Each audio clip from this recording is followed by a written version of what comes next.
अस्सलामुअलैकुम, आप देख रहे हैं सिटी से सवाल। मैं हूं सैयदा शनाज, मेरे साथ मौजूद है नजम सेठी साहब। अस्सलाम वालेकुम।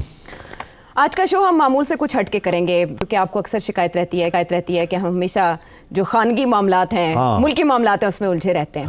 तो हम अब आपको बड़े मामलात में उलझाएंगे क्योंकि वैसे भी उलझने जा रहे हैं। जब से डोनाल्ड ट्रंप इक़्तिदार में आएंगे 20 जनवरी के बाद से लफ्जी गोलाबारी बहुत पहले की शुरू है, लेकिन उसके बाद अमली तौर पर वो सरहदों को बदलने का इरादा रखते हैं। तो आलमी सतह पर कौन कौन सी तब्दीलियाँ 2025 में हो सकती हैं, क्योंकि आपने मिडल ईस्ट का तो हमें तबसरे में बताया कि इसराइल के प्लान्स क्या हैं। अब उनका ग्रेटर इसराइल का मैप भी सामने आ चुका है। आज के शो में उस पर भी बात करनी है। फिर चाइना और भारत के दरमियान क्या कशमकश चल रही है, वो भी आज के शो का मौजू होगा। लेकिन सबसे ज़्यादा इंपॉर्टेंट, सबसे बड़ी पिक्चर जो डोनाल्ड ट्रंप बना रहे हैं, वो एक तरफ कनाडा को ललकार रहे हैं, फिर पैनामा कैनाल पे भी उनकी नज़र है, फिर दूसरी तरफ वो ये भी कह रहे हैं कि हम ग्रीनलैंड भी खरीदना चाहते हैं और इसके लिए हम इंटरफेरेंस भी कर सकते हैं। फौजी मुदाखलत का इम्कान भी उन्होंने जाहिर कर दिया है।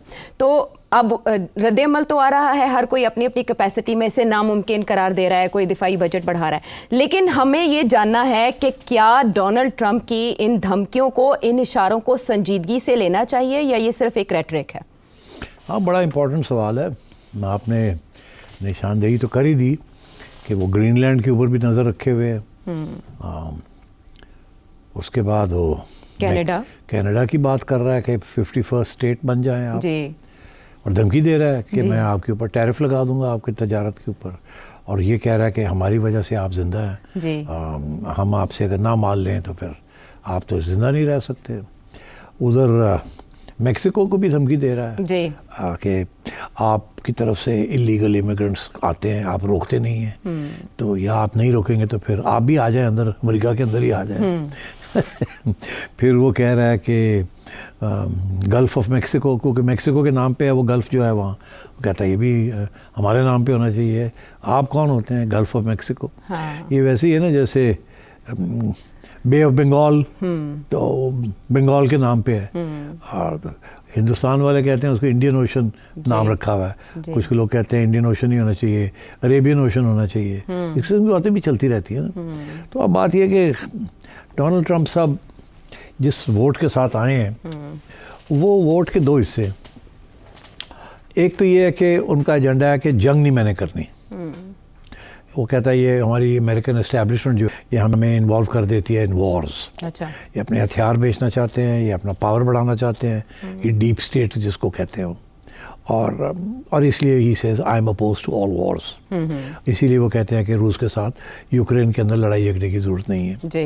अच्छा, एक तरफ तो वो ये उनकी फ़िलासफ़ी है कि वॉर्स नहीं होने चाहिए और अमेरिका को इन्वॉल्व नहीं होना चाहिए वॉर में। ठीक है। अगर दूसरी तरफ वो जिस किस्म की ये बयानबाजी कर रहे हैं, जाहिर है इसके साथ तो रिएक्शन आ रहा है जी। और रिएक्शन आ रहा है तो ये फिर इसका ये मतलब है कि या तो चुप करके बैठो, तो या आप सिर्फ बयानबाजी करो। अगर बयानबाजी 2-3 दफ़ा करोगे और एक्शन नहीं लोगे तो आपकी फिर हैसियत क्या रहेगी? क्योंकि एडा बड़ा बंदा गल्ला ही करता और करता कुछ नहीं। तो इसका ये मतलब है इरादे उनके कोई नेक नहीं है और उनके फ़लसफ़े के अंदर एक कॉन्ट्रडिक्शन है। एक तरफ कहता है हमने लड़ाई झगड़े नहीं करने किसी के साथ, दूसरी तरफ जिस किस्म की बयानबाजी कर रहा है, अगर उससे पीछे हटेगा तो मसला बन जाएगा उसके लिए। तो इसलिए ये मुमकिन है कि इनमें से गल्फ़ ऑफ मेक्सिको जो है उसको तो ये कहेगा कि जी यूनिलैटरली चेंज कर देगा। अच्छा। उसको फिर चैलेंज किया जाएगा, लड़ाई झगड़े होंगे मगर कोई लड़ाई उसके ऊपर वॉर नहीं होगी। That is just a symbolic thing. अच्छा। क्या अपना पावर दिखाने के लिए कि we are the big brother, ये हमारा नाम हमारा होना चाहिए। But it's not a question of exchanging territories या इस किस्म की कोई चीज़ नहीं है। तो वो इतना इशू नहीं है। इशू ये कनाडा वाला भी नहीं है। अच्छा। ये कनाडा वाला भी इशू नहीं है कि ये कनाडा 51st स्टेट बन जाए। ये सिर्फ ड्रामाबाजी है। सवाल ही पैदा नहीं होता किसी सूरत में भी कि Canada would agree to become the 51st state. Canadian की अपनी एक आइडेंटिटी है, एक नेशनैलिटी है। इसमें कोई शक नहीं है कि पिछले 5 साल में जिसकी वजह से one of the reasons that Trudeau is no longer Prime Minister, will not be Prime Minister for long, इस किस्म की मैसिव इमिग्रेशन हुई है जिसकी वजह से कैनेडियन जो एक बन रही थी, एक नेशनैलिटी बन रही थी कैनेडियन की, कॉस्मोपॉलिटन अपर एजुकेटेड पीपल, वो डाइल्यूट होती जा रही है। और उसकी वजह से मेरा ख्याल है कनाडा के अंदर भी इश्यूज बनने शुरू हो गए हैं कि हम कैनेडियंस हैं कौन। So I think Donald Trump thinking कि ये अच्छा मौका है, इज मेकिंग दिस क्लेम कि जी तो आप लोग क्या है, आपके पास है क्या, तेल है और लकड़ी है, लकड़ी भी और तेल भी अमेरिका लेता है जी। तो हम अगर बंद कर दें तो आप तो फर्ज हैं। अच्छा, और कनाडा ने भी क्या किया हुआ है कि बहुत बड़ी वेलफेयर स्टेट बनाई हुई है, बहुत बड़ी वेलफेयर स्टेट बनाई हुई है, free education, free this free that. तो अमेरिकन ये बेसिकली फ़लसफ़ा ये है कि जी हमारा अमेरिकन टैक्स पेयर्स डॉलर है, वो हम आपसे तजारत करके आपका माल ख़रीद रहे हैं और हम नहीं ख़रीदेंगे तो आप उड़ जाएंगे, तो आप बेहतर यही है कि आप हमारे साथ ही आ जाएं। तो अच्छा, तो उधर से फिर ज़ाहिर है वो आगे से जवाब ही आता है कि फिर ठीक है, अगर आप कनाडा लेना चाहते हैं तो हमें अलास्का दे दें आप क्योंकि अलास्का कनाडा के ऊपर है ना, तो वो अमेरिकन स्टेट है अलास्का। तो डोनाल्ड ट्रंप छेड़ रहा है ये लोगों को, छेड़खानी, इससे ज़्यादा कोई सीरियस पर्पस नहीं है। अच्छा। कनाडा को छेड़ रहा है, मैक्सिको को छेड़ रहा है, इन वे रशिया को भी छेड़ा है, चाइना को भी छेड़ा है। अगर पनामा कैनाल और ग्रीनलैंड अब मैं आपको बताऊँ फ़र्क क्या है। जो चाइना के साथ जो इशू है वो फ़र्क है, रशिया के साथ इशू फ़र्क है। चाइना के साथ कोई टेरिटरी के ऊपर नहीं बात हो रही, रशिया के साथ भी कोई टेरिटरी के ऊपर नहीं हो रही। इनफैक्ट वो तो रशिया के हक़ में है कि यूक्रेन जो है इसको फारग किया जाए, जंग ख़त्म की जाए और यूक्रेन का कुछ हिस्सा जो है रशिया को मिल जाना चाहिए एज अ बफर स्टेट। तो he is on the Russian side. अच्छा। और वो ये कह रहा है कि अमेरिकन अब आप यूक्रेन को नहीं सपोर्ट करेंगे, अगर यूरोप ने करना है तो यूरोप पैसे दे, हथियार दे, हम हमारे से मत ले आप। और इसी तरीके के साथ यूरोप को भी वो धमकियाँ दे रहा है कि नेटो के सारे पैसे हम देते हैं, तो आप अपना पैसे दें ना, नेटो आप अपनी प्रोटेक्शन करनी है रूस से करें, हमें तो कोई ख़तरा नहीं है रूस से। अच्छा। हम तो नहीं जंग कर रहे रूस के साथ, नेटो को अगर कोई ख़तरा है तो रूस का, तो वो तो यूरोप को ख़तरा है। तो I think he is making all these waves, जिसकी वजह से राइट विंग या लेफ्ट विंग या centrist governments in Europe and in the rest of the world are all up in arms कि यार कि what is this nonsense. But मेरा अपना ये ओपिनियन है कि ये ब्लस्टर है। ब्लस्टर मतलब ये है कि ये बुड़ के मार रहा है, ये सिर्फ बढ़ के मार रहा है, ये दिखाना चाहता है कि मैं आई एम द बॉस। अच्छा। बट एक्चुअली ये इम्प्लीमेंट नहीं करेगा, बिकॉज इम्प्लीमेंटेशन इनमें से अगर कोई करनी पड़ी तो फोर्स इस्तेमाल करनी पड़ेगी, और वो फोर्स जो है आई थिंक आजकल के हालात में बहुत मैसिव वर्ल्ड रिएक्शन आएगा उसके ऊपर। और ये भी हो सकता है कि नेटो भी टूट जाए, अगर इसने इस किस्म की हरकतें की तो नेटो में भी यूरोपियंस छोड़ देंगे नेटो को। अब देखें ना, इलॉन मस्क को इसने ले लिया साथ, मस्क ने आते सार दो जगह पे अटैक कर दिए, एक ऑस्ट्रिया की गवर्नमेंट को अटैक कर दिया, एक फ्रांस की गवर्नमेंट को अटैक कर दिया। गवर्नमेंट को नहीं, वो जो राइट विंग पार्टीज हैं जो बना रही हैं, और उसका सिर्फ यही कि he is trying to create a shall we say a space for himself in the Trump administration. Personal agenda. हाँ, उसका पर्सनल एजेंडा है, and he is using social media to support Trump's. वो जो समझा कि ट्रम्प ये चाहता है तो इसलिए वो कर रहा है वो। तो इलॉन मस्क के खिलाफ भी रिएक्शन आना शुरू हो गया, इन मुल्कों से रिएक्शन आना शुरू हो, तुम कौन होते हो इंटरफेयर करने वाले। तो मेरा ख्याल है ये इलॉन मस्क के इकोनॉमिक इंटरेस्ट हैं। डोनाल्ड ट्रंप जो है उसके रियल इंटरेस्ट जो है वो डोमेस्टिक हैं, अच्छा। इंटरनेशनल नहीं है। ही इज़ एन आइसोलेशनिस्ट, वो चाहता है अमेरिका अंदर आ जाए, वो डोमेस्टिक काम करना चाहता है। उसे लग ऐसे रहा है कि जिस किस्म की डेमोग्राफिक चेंजेस हो रहे हैं पॉपुलेशन के और इमिग्रेशन के साथ, तो अमेरिका की जो पॉलिटिक्स है वो राइट विंग से हट के सेंटर की तरफ आ रही है, और रिपब्लिकन पार्टी को बड़ा ख़तरा है लॉन्ग टर्म में। तो इसलिए उसने ये जो जिसे कहते हैं ना लास्ट डिच एफर्ट, ये उनकी फार राइट को साथ लेके चलना और जिस किस्म की उसने बातें की हैं, this is the Republicans attempt कि डेमोग्राफिक चेंज जो आ रही है, यंग लोगों की जो आ रही है जो कि लेफ़्ट की तरफ जा रहे हैं, डेमोक्रेट्स की तरफ जा रहे हैं, ये लास्ट गास्प जिसे कहते हैं। सो मेरा ख्याल है कि Donald Trump will work on the domestic agenda. Taxes, वो टैक्सेस कम करेगा, अच्छा। और जो है ये लिबरल वैल्यूज़ उनको कम करेगा, बिकॉज यू सी ये जो सारे जो नए बच्चे जो आए हैं ना, इनके साथ जो लिबरलिज्म आ रही है, इसके अंदर फेमिनिज्म आ रही है, आ रही हैं, इस किस्म की चीज़ें आ रही हैं। पुराने लोग जो है ना अमेरिका के, especially in the central states in the south, they are very conservative, very traditional and very religious, still Christian and evangelicals. तो he is trying to make sure कि ये आउट ना हो जाए। तो मेरा ये ख्याल है कि ये डोमेस्टिक एजेंडा से अटेंशन डाइवर्ट करके करना उसने काम डोमेस्टिक है। अच्छा। और उसने डाइवर्ट करना है अटेंशन ऑन ग्लोबल इश्यूज, ताकि मीडिया उधर ही फोकस रहे और अंदर से वो he wants to work on the domestic side. That's my assessment. क्या कामयाब होगा या नहीं होगा, I don't think he will get Greenland. Greenland के ऊपर तो अब सारा यूरोप प्रोटेस्ट करेगा और ग्रीनलैंड खुद प्रोटेस्ट करेगा, फ्रांस प्रोटेस्ट करेगा, डेनमार्क करेगा। प्रॉब्लम क्या है? क्या? अब सिर्फ एक जगह का प्रॉब्लम ले लेते हैं। ग्रीनलैंड का प्रॉब्लम यह है कि वहाँ सेकेंड वर्ल्ड वॉर के दौरान अमेरिकन ने एक बेस बनाया था अप इन द नॉर्थ। वो बाद में स्पेस वो अब अभी तक बेस है उनका। अमेरिकन कहते हैं ये बेस हमारे लिए बड़ा इंपॉर्टेंट है। अच्छा, अब वहाँ हो ये रहा है कि in the last 4-5 years Chinese and Russian presence in the sea around that वो बढ़ती जा रही है और एडवांस न्यूक्लियर सबमरीन्स भी चाइना की और रूस की आ जाती है इन दैट एरिया। तो ये कह रहा है कि that's a direct threat, national security threat. तो वो बेस छोड़ने के लिए तैयार नहीं है। अब इनका ये ख्याल है कि बेस को और तकड़ा किया जाए। अच्छा। वो नहीं करने देंगे यूरोपियंस। अच्छा। हाँ, वो नहीं करने देंगे। तो आई थिंक इस किस्म की इश्यूज बन रहे हैं वहाँ। धमकियाँ हैं। मेरा ख्याल है शायद यही कॉम्प्रोमाइज़ हो जाए कि बेस स्ट्रॉन्ग कर लो कुछ और, मगर हम बेचेंगे नहीं, ना ही आप इसको टेक ओवर कर सकते हैं। अच्छा। That could be A compromise. क्योंकि यूरोपियंस भी परेशान होते हैं ना जब यूरोप चाइनीज़ शिप्स या सबमरीन्स वहाँ पहुँच जाती हैं या रशियन आ जाती हैं। तो I think this is a करना कुछ है, मांगना कुछ है। मांगना कुछ है। मांगेंगे ये कि ये ग्रीनलैंड हमें बेच दें। हाँ। हम ले लेते हैं ग्रीनलैंड। नहीं तो हम फोर्स से भी ले सकते हैं। और करना क्या है कि अपने बेस को स्ट्रॉन्ग करना है और अपना अमेरिकन प्रेजेंस वहाँ ज़्यादा बढ़ाना है। It could be A diversionary tactic कि करना लेना कुछ और मांग कुछ रहे। क्या इन अ वे ये फोर्स करना है डेनमार्क को कि वो अपने दिफा को ज़्यादा मजबूत बनाए और मिलिट्री कैपेबिलिटीज़ को कि काउंटर कर सके वहाँ रशिया और चाइना की presence? Already defence budget Denmark नहीं कर सकता बेचारा। Denmark is a small country. उसके ऊपर बस प्रेशर। देखिए ना, ग्रीनलैंड में ऑयल है जी और ग्रीनलैंड में लोहा है, तांबा है, सोना है, यूरेनियम है जी और लिथियम है, जिसे कहते हैं रेयर अर्थ मेटल्स। अब rare earth metals 60% of the world's rare earth metals are in China. अब rare earth is the future. Rare earth metals जी, ये जिसकी जिक्र आपने किया, ये वो हैं जो कि बाकी मुल्कों में नहीं पाए जाते। ये थोड़ी थोड़ी क्वांटिटी, मगर इसकी बहुत सख्त ज़रूरत पड़ेगी आगे टेक्नोलॉजी में। इलॉन मस्क जैसे लोगों को, अच्छा, और अमेरिका को स्पेस एज के लिए ऐसे रेयर अर्थ मेटल्स जो हैं they very precious, even more precious than gold.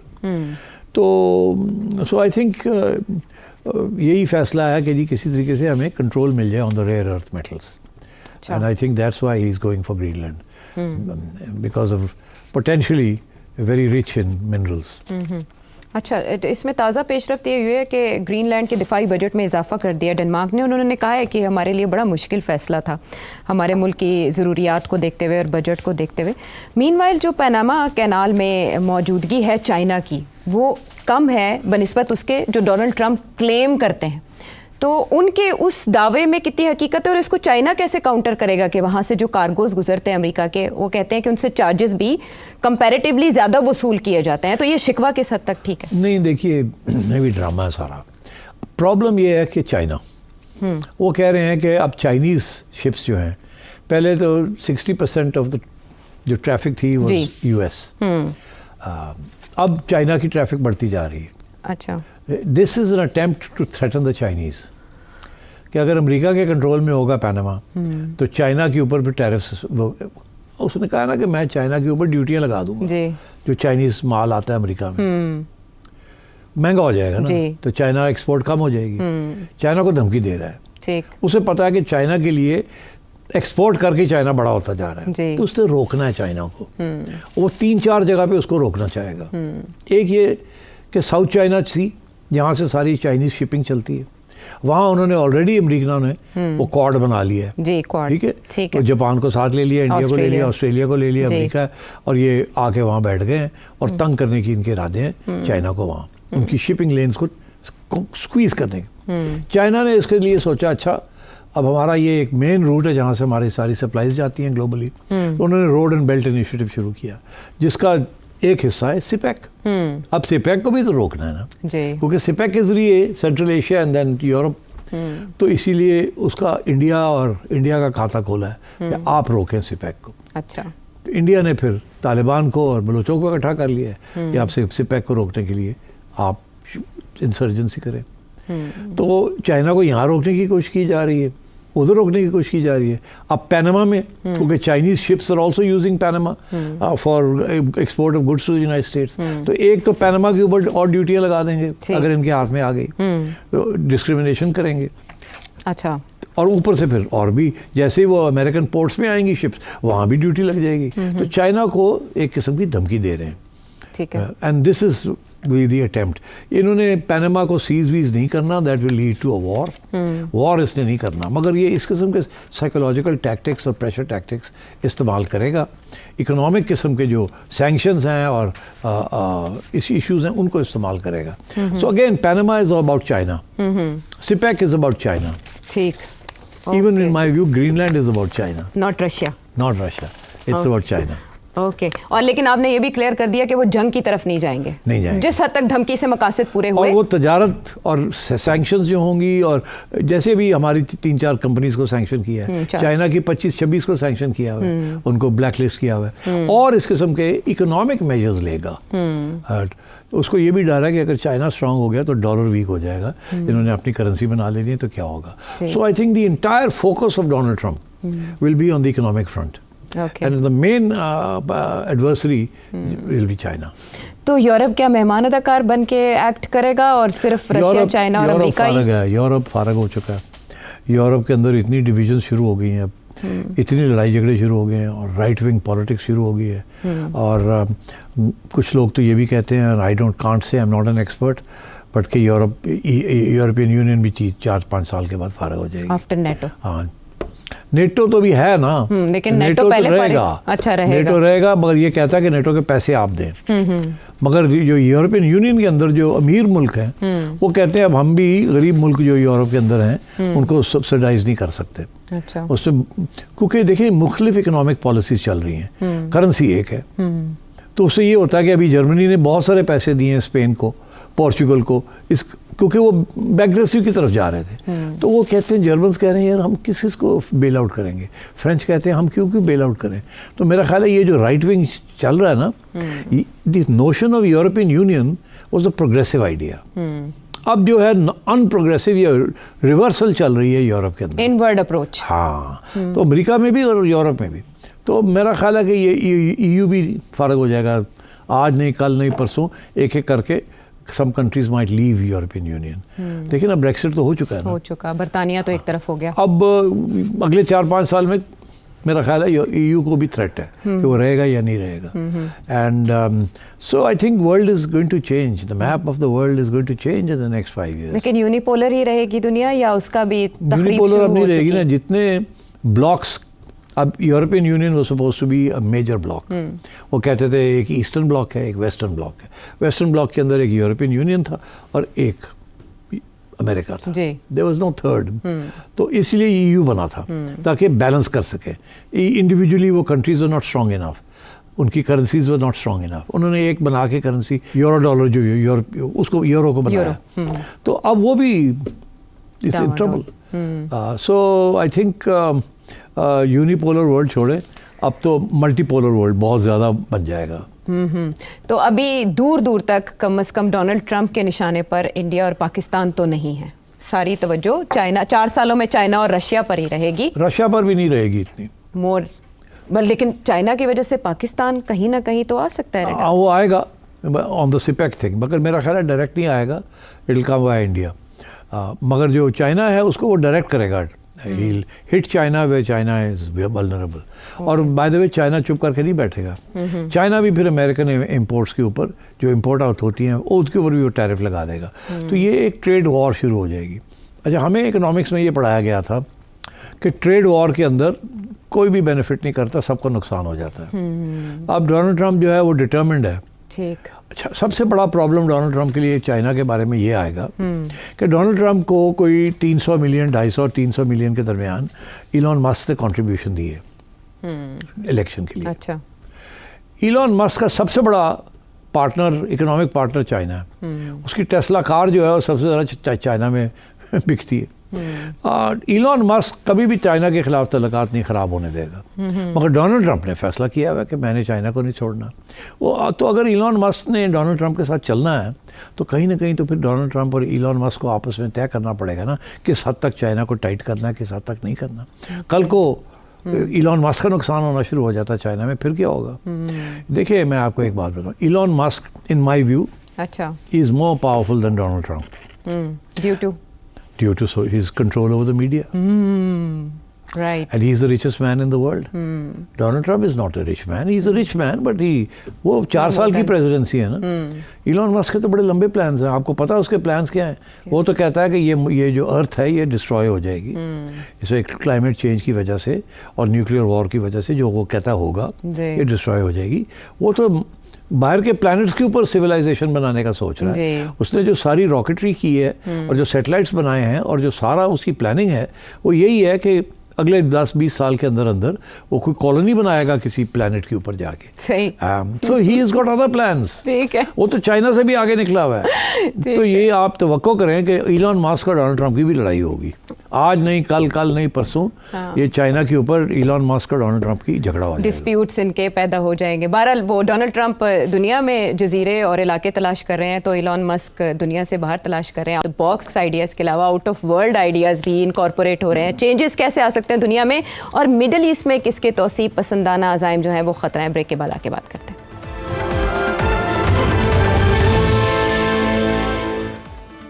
Show में साथ देने का शुक्रिया। सिटी साहब, आप प्रोग्राम्स में बता चुके हैं कि इसराइल के अज़ाइम क्या हैं और जिसके लिए इसराइल को खुली छूट मिली हुई अमेरिका के भरपूर ताउन की वजह से। अब एक ग्रेटर इसराइल का मैप शेयर होता है जिसके बाद अरब वर्ल्ड में गम गुस्सा पाया जाता है, लेकिन हम समझते हैं कि शायद वो रस्मी तौर पर है, माजी में भी जैसे होता रहा। सऊदी अरब ने, कतर ने, UAE ने इसको कंडेम किया है। मेरा आपसे ये सवाल है, अगर डोनाल्ड ट्रंप की बात हो रही थी तो क्या जो ग्रेटर इसराइल की पॉलिसी है इसराइल की, वो डोनाल्ड ट्रंप के साथ मैच करेगी? नेतन्याहू और ट्रंप आपस में मैच करें? देखिए ये मैच बिल्कुल करेगी, और धमकियां हैं ये सर, बढ़के हैं ये इसराइल ने भी ये जान के ये मैप लीक किया है, छेड़खानी ये डिलिबरेटली किया गया है ताकि जो लोग इस वक्त रिकग्नाइज नहीं कर रहे इसराइल को या डिप्लोमेटिक रिलेशंस अभी तक तैयार नहीं है करने के लिए, उनको ये कहा जा रहा है कि हम तो यहाँ तक भी जाने के लिए तैयार हैं। ये this is part of diplomacy कि आपने पहले से धमकी देनी शुरू कर दी, नक्शे बना के देना शुरू कर दिए कि हम तो ये भी ले लेंगे, ये भी ले लेंगे, ये भी ले लेंगे, ताकि दूसरी साइड जो है वो पहले से ही घबरा जाए कि इनके इरादे ठीक नहीं है। फिर जब ये बात आएगी ना कि इनको न्यूट्रलाइज करना है इसराइल को, ना ऐसे नहीं करना, तो फिर यही आएगी बात कि हमें रिकग्नाइज करो, तिजारत करो हमारे साथ, रिकग्नाइज करो हमारे साथ। ये जो सारे इस्लामिक ग्रुप्स हैं इनको निकालो यहाँ से। अच्छा। और ये जो सारी स्टेट्स हैं they are all dependent on America. तो Israel, Netanyahu and Donald Trump will work together, they will work together. वो जो अब्राहम अकॉर्ड है ना उसको ये बढ़ाएंगे, रिकग्निशंस करवाएंगे ये सारी मुल्कों से, और आप देखिएगा ये पाकिस्तान के ऊपर भी इनडायरेक्ट प्रेशर आएगा। अच्छा कि जी आप भी फॉल इन लाइन करें। और ये वही है डोनाल्ड ट्रंप वाली बात जो नेतन्याहू कर रहा है। ये नक्शा दिखा रहा है कि हम ये भी कर देंगे, ये भी कर देंगे, ये भी कर देंगे, हमारे पास मिलिट्री पावर है। हाँ। और हमने किया है, हमने करके दिखा दिया, हम कर सकते हैं। हाँ। अच्छा एक और मगर जो मकसद है वो ये नहीं है कि ये अब नक्शे ये जगह जो है आपने बना लेनी है, तो already they have control over. अब जॉर्डन नाइदर है ना दे, जॉर्डन किसी रेजिस्टेंस ग्रुप को नहीं बैठने देता वहाँ। उन्हें पता है जिस दिन झटका मारा तो जॉर्डन उड़ गया। तो बिल्कुल ये समझे कि इसराइल की 51st स्टेट है। And similarly will never take a पंगा with Israel. Taking a पंगा with Israel means taking a पंगा with America, सवाल ही पैदा नहीं होता। तो इसलिए मैं समझता हूँ ये सिर्फ धमकियाँ हैं। This is aimed at getting diplomatic recognition. Okay. और ये जो उन्होंने ऑलरेडी कर लिया है ना, इसको एक्सेप्ट करवाने के लिए, इससे पीछे नहीं हटेंगे। तो ये this is all part of that कि हम तो और भी आगे बढ़ सकते हैं। हाँ। ये डोनाल्ड ट्रंप वाला ही स्ट्रीम कि हम ये भी कर देंगे, ये भी कर देंगे, एक्चुअली जो है वो करेगा और कुछ। अच्छा। ये धमकी इस चीज़ की है। हाँ, लेकिन इस तरीके से भी आना धाक तो बिठा देगा खित्ते में इसराइल के कि इसराइल चाहे तो कुछ भी कर सकता है। आखिरी कांटा इसराइल के रास्ते में ईरान है अभी, या आप समझते हैं कि वो भी न्यूट्रलाइज हो चुका है? नहीं, न्यूट्रलाइज नहीं, वो कमज़ोर हो गया बहुत। अच्छा। बहुत कमज़ोर हो गया। ईरान का जो मेन जो न्यूसेंस वैल्यू थी, ये जो खतरा था वो यही था ना, एक्सेस ऑफ रेजिस्टेंस, उसका फारग हो गया वो तो, दे हैव बीन डिस्ट्रॉयड। अब उनको तो बड़ा वक्त लगेगा अगर फिर से राइज करना है, तो उससे पहले उनका प्लान है कि ईरान की रेजीम को सैंक्शंस और सख्त किए जाएं, अमेरिकन सैंक्शंस, और धमकी दी जाए, और फिर असैसिनेशंस और कैरी आउट किए जाएं, और अगर ज़रूरत पड़ी तो न्यूक्लियर इंस्टॉलेशन को भी अटैक कर दिया जाए। What's the big deal? तो आई थिंक नक्शा तैयार है कि जी उसका 3/4 नक्शा रीडिज़ाइन हो गया है। अब ईरान के अंदर गवर्नमेंट को चेंज कराना है, और उसके बाद अमेरिका यहाँ से डिसएंगेज हो जाएगा। डिसएंगेज तो कभी भी नहीं होगा ना, तेल है अमेरिका में। खित्ते से ईरान को इसराइल के हवाले करने के बाद इन अ वे इसराइल के हवाले नहीं करेगा ईरान। ईरान तो सिविलाइजेशन, वो किसी के हवाले नहीं होगा। उसको सिर्फ एंटी इसराइल जो उसकी पोजीशन है उसको ख़त्म करना। कल को वहाँ एक नई गवर्नमेंट आ जाती है, कल को वहाँ एक वेस्टर्न प्रो वेस्ट गवर्नमेंट आ जाती है, तो मसला क्या खत्म हो जाएगा। फिर क्या है मसला? अभी तो एक एंटी वेस्ट गवर्नमेंट है ना, एक गवर्नमेंट है जो कि एक्सपोर्ट कर रही है anti west sentiment and revolutionary fervour. वो तो जैसे ही अयातुल्लाह की गवर्नमेंट ख़त्म होती है तो वहाँ एक लिबरल किस्म की गवर्नमेंट आ जाएगी, और कमज़ोर भी होगी, और अमेरिकन के ऊपर डिपेंडेंट भी होगी, और सबक भी सीख लिया होगा जिन लोगों को लेके आएंगे। तो रेजीम चेंज का तो मतलब ये होता है कि जो आपके ख़िलाफ़ एक गवर्नमेंट है या एक खित्ता है उसको ख़त्म करके अपने हक वाला लेके आए, देन एवरीथिंग इज़ फाइन। फिर क्या इशू है?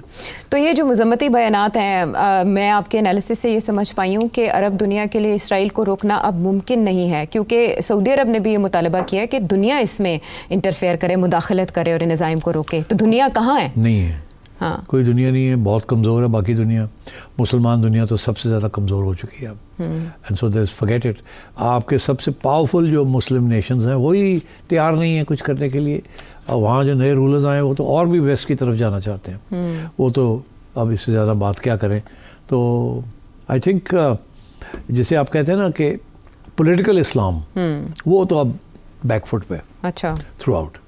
और जो गवर्नमेंट्स, जो इजिप्ट, जॉर्डन, लिबिया, सारे आउटपोस्ट वेस्ट के बन गए हैं, और सब जो हैं they will be neutral, they will not be aggressive towards Israel, because अब ना उनको उतने हथियार दिए जाएंगे कि वो खड़े हो जाएं अपने पाँव पे लड़ सके किसी के साथ, उनको डिपेंडेंट ही रखा जाएगा। और जहाँ तक सऊदी अरेबिया का मसला है, सऊदी अरेबिया के साथ तो तेल का और अमेरिका का बहुत बड़ा एक समझौता है, उसके बगैर तो वहाँ की गवर्नमेंट नहीं खड़ी हो सकती। तो आई थिंक और वहाँ की गवर्नमेंट को अंदरूनी मामलात के भी अंदर भी प्रॉब्लम्स हैं। तो इसलिए मैं समझता हूँ कि Israel has succeeded, America has succeeded. आखिरी स्टेज जो है वो ईरान को न्यूट्रलाइज करना। अच्छा, they'll do that। और सऊदी अरब के होते हुए इन मफादात का तहफ़्फ़ुज़ यकीनी है आपके ख्याल में? Deal of the century Donald Trump के आने के बाद उस पर अमल दरामद यकीनी पक्का, और इसके लिए किसी स्टेज पे पाकिस्तान को भी ऑन बोर्ड लिया जा सकता है? पाकिस्तान को तो एक ऑन बोर्ड लेने वाले अमेरिका नहीं होगा। तो उसके बाद मिडल ईस्ट का क्या नक्शा? मिडल ईस्ट तो फारग है, मिडल ईस्ट का नक्शा ही बदल गया। ओके, अब तो मिडल ईस्ट रहा ही नहीं, नक्शा तब्दील हो गया। किसी स्टेज पे जो पब्लिक ओपिनियन है, क्योंकि वो अपने हुक्मरानों के खिलाफ है, तो क्या ये प्लान बैकफायर भी कर सकता है रेजिस्टेंस की वजह से, इंटरनल रेजिस्टेंस की वजह से, कि लोग खड़े हो जाएं?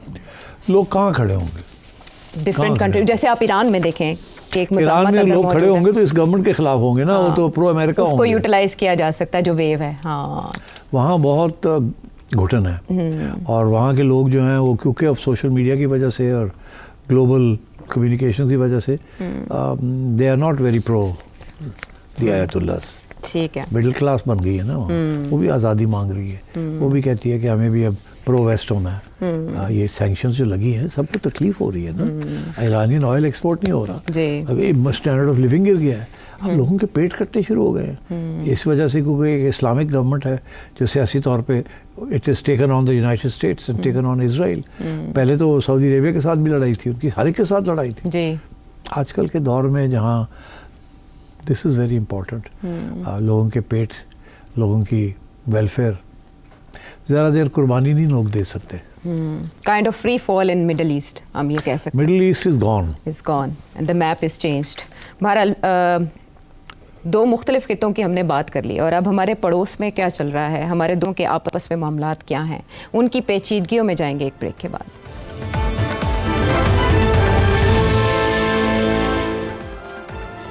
Welcome back to the show. Sethi साहब, चाइना और इंडिया के आपस के मामलात मुख्तलिफ औकात पे हमने देखा कि पेचीदा रहे और तलखियाँ भी हुई, लेकिन फिर रिट्रीट किया गया। अब एक बहुत बड़ा डैम यालिंग ज़ाम्बो पर चाइना बनाने जा रहा है। इसके मकासद क्या हैं? क्या चाइना चाहता है कि इंडिया अमरीकी कैंप में ना जाए, या कोई सज़ा देना चाहता है, भारत को सबक सिखाना चाहता है किसी? नहीं, ऐसी कोई बात नहीं है। ना सबक सिखाना चाहता है, ना अमेरिका के ख़िलाफ़ है। देखिए, चाइना के बारे में ये कहा जा रहा है कि अगले 10 साल में it will be the greatest country in the world in terms of GDP. सबसे ज़्यादा अमीर और बड़ी country population wise and income wise. Okay. और वो एक सुपर पावर का सुपर पावर बन रहा है। और सबसे ज़्यादा थ्रेट जो है अमेरिका को है, क्योंकि अमेरिका, जिस दिन अमेरिका का डॉलर गया उस दिन अमेरिका गया जी। ठीक। तो अब चाइना अपनी डेवलपमेंट के लिए उसको एनर्जी चाहिए। अच्छा, ठीक है। लेकिन एनर्जी के बगैर तो कुछ नहीं है ना। रेयर अर्थ मेटल्स भी हैं, वो भी चाइना के पास हैं। ठीक। China has advance technology. अब अमेरिका जो है F-35 बना रहा है, चाइना ने J-35 बना लिया है, ऐसी की तैसी। तो China is now poised to take off उस लेवल पे जहाँ अमेरिका को चैलेंज करेगा। बाकी सब रह गए पीछे। रूस ना इधर है ना there. China is somewhere else. अच्छा, चाइना इज़ द फ्यूचर। अच्छा, अब अमेरिका को तकलीफ बड़ी सख्त हो रही है। अमेरिका तो खुद भी बहुत सी कम चीज़ें बनाता है, सारी इंपोर्ट हो रही है वहाँ, और बहुत बड़ी फिस्कल डिफिसिट्स चल रही हैं वहाँ, और बड़ी डेट है अमेरिका की, दुनिया को पैसे देने हैं अमेरिका ने। और सिर्फ अपने हथियार और आर्मामेंट्स की वजह से उसने लोगों को कंट्रोल किया हुआ है। अदरवाइज अमेरिका वाज बैंकक्रप्ट, और जितने पैसे अमेरिका ने देने हैं लोगों के। अच्छा, मगर जो चाइना का जो इशू है, आपने डैम की बात की, China needs energy. China has been buying oil from Iran. American sanctions don't apply to China जी, जाहिर है। ठीक। इंडिया भी खरीद रहा था, इंडिया ने वेवर ले लिया था अमेरिका से। बाकी अगर पाकिस्तान नहीं ले सकता ईरान से ऑयल, वो सैंक्शंस हैं, कोई नहीं ले सकता। ईरान ब्लैक मार्केट से इधर उधर करके अपना तेल बेचता है सर्वाइवल के लिए। अच्छा, ये बहुत बड़ा उसके ऊपर सैंक्शंस लगी हुई हैं ईरानियन एक्सपोर्ट ऑफ ऑयल पे। China is the biggest customer, मगर दैट्स नॉट इनफ, क्योंकि China needs more energy ji. तो China has been building dams for 2 reasons. एक, हाइड्रो इलेक्ट्रिसिटी के लिए। अच्छा। क्योंकि हाइड्रो इलेक्ट्रिसिटी वो सस्ती होती है फ्रॉम ऑयल। एक तो वो, और दूसरा ये टू फर्टिलाइज बैरन लैंड्स। ठीक। पानी चाहिए। पानी is the source of energy, whether it's in the human body or whether it's for the earth. Sign of life. तो चाइना ने सबसे बड़े डैम्स जो हैं दुनिया के, वो चाइना ने बनाए। चाइना की डैम टेक्नोलॉजी जो है is the most sophisticated in the world. अब उन्होंने 3 गॉज एक बहुत बड़ा डैम बनाया था, which is the biggest dam in the world जी। और बहुत ऑपोजिशन थी। कोई 12 लाख लोगों को वहाँ से निकालना पड़ा उस इलाके से, डिस्प्लेस करके कहीं और कर। यहाँ तो कालाबाग डैम की जब बात होती है तो वो नहीं हम बना सके, छोटा सा डैम, क्योंकि लड़ाई झगड़े हैं। चाइना अथॉरिटेरियन सिस्टम है, फैसला हुआ, ऐसी की तैसी लोगों उठा के वो फेंका और डैम बना दिए। ठीक। तो अब बात यह है कि China is now wants to build this dam in Tibet. Dam is on the Brahmaputra river. वहाँ कुछ और नाम है उसका, नीचे जाके वो ब्रह्मपुत्रा बनता है। ब्रह्मपुत्रा रिवर जो है वो इंडिया और फिर बांग्लादेश में जाके समुद्र को, मगर Brahmaputra is a very important river for India. ठीक। अच्छा, अब इंडिया को भी पूरा ऊपर से, जैसे वो कहते हैं इंडो गैंजेटिक प्लेन, वो सबको वो फर्टिलाइज करता है। पानी बड़ा ज़रूरी है इंडिया के लिए। ठीक। अब इंडिया को तकलीफ हो रही है कि ये डैम तिब्बत में बन रहा है। पता कितनी बिजली बनाएगा ये? 60,000 मेगावाट्स। सारे पाकिस्तान की 30,000 मेगावाट्स की रिक्वायरमेंट 30। और वो एक डैम में से 60,000 मेगावाट्स बनाएगा। तो obviously it's very critical for China's future.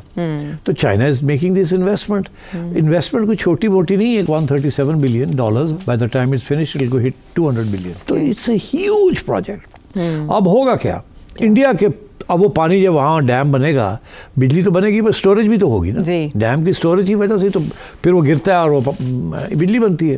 तो ह्यूज स्टोरेज। अच्छा, अब वो स्टोरेज होगी तो उसका पानी जो है, उसको सारा जो कंट्रोल है वो फिर चाइना के पास आ जाएगा। इस वक्त तो रिवर नेचुरल कोस्ट से नीचे आता है। इंडिया भी एक डैम बना रहा है अरुणाचल में। अच्छा। नीचे इसी रिवर के ऊपर। अच्छा। जब ये लोग अपना डैम बना लेंगे तो उनका इंडिया का जो डैम है वो अफेक्ट हो जाएगा, बिकॉज इन्होंने जो इस वक्त कैलकुलेशंस की हुई है कि इतना पानी आएगा, इस स्टेज पे आएगा, यहाँ हम डैम बनाएंगे। अब वो डैम की सारी कैलकुलेशंस हेवायर हो जाएंगी। वो ऊपर वाला एक डैम बन जाएगा बहुत बड़ा, पर इनको क्या पता कब कितना पानी आएगा कि नहीं।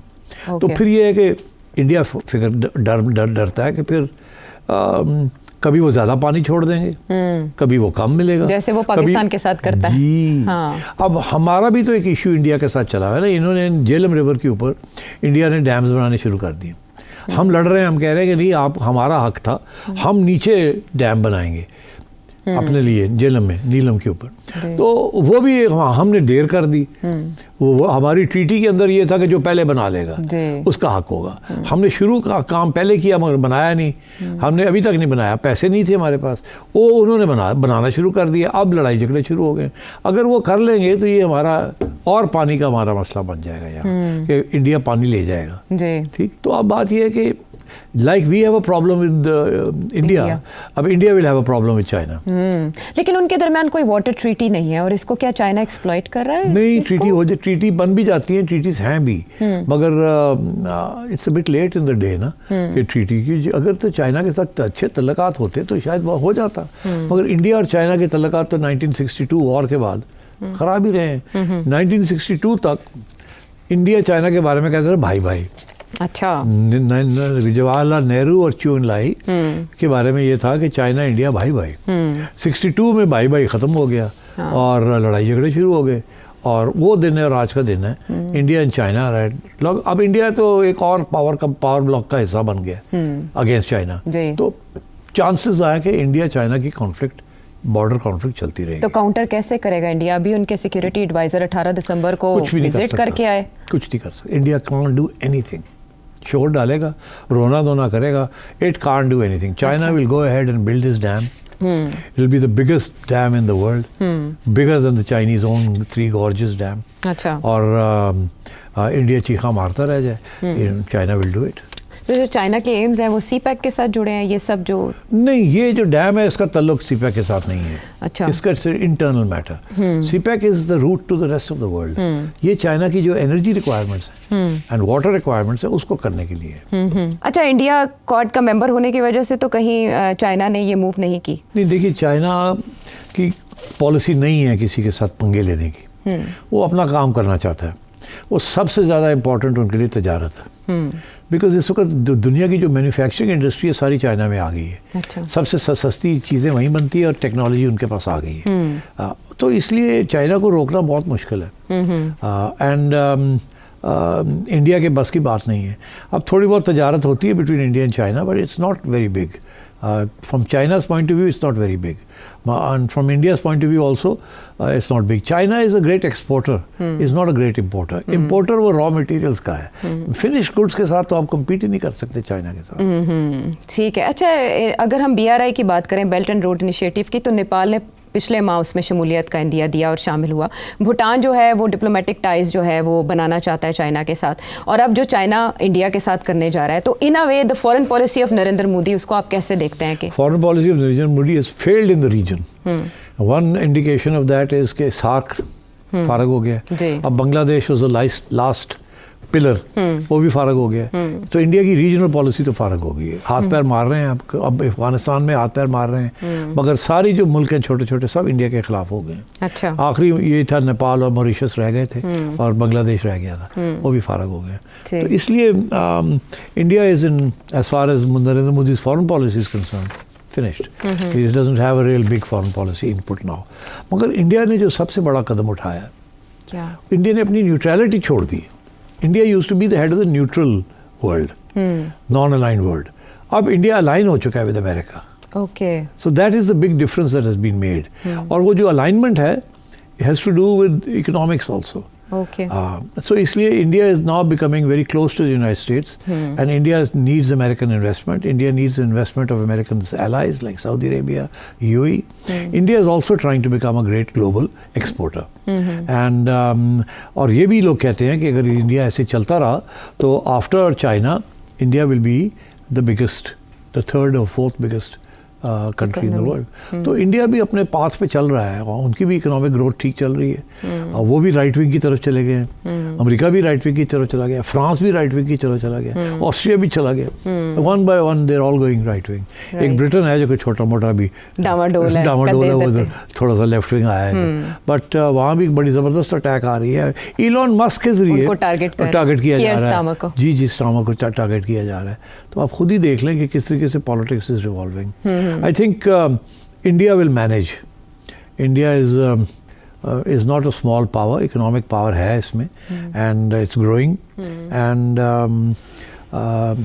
सबसे इम्पोर्टेंट बात, the global multinational corporations of capitalism, आप टॉप 30 ले लें, right, take the top 30 multinational corporations.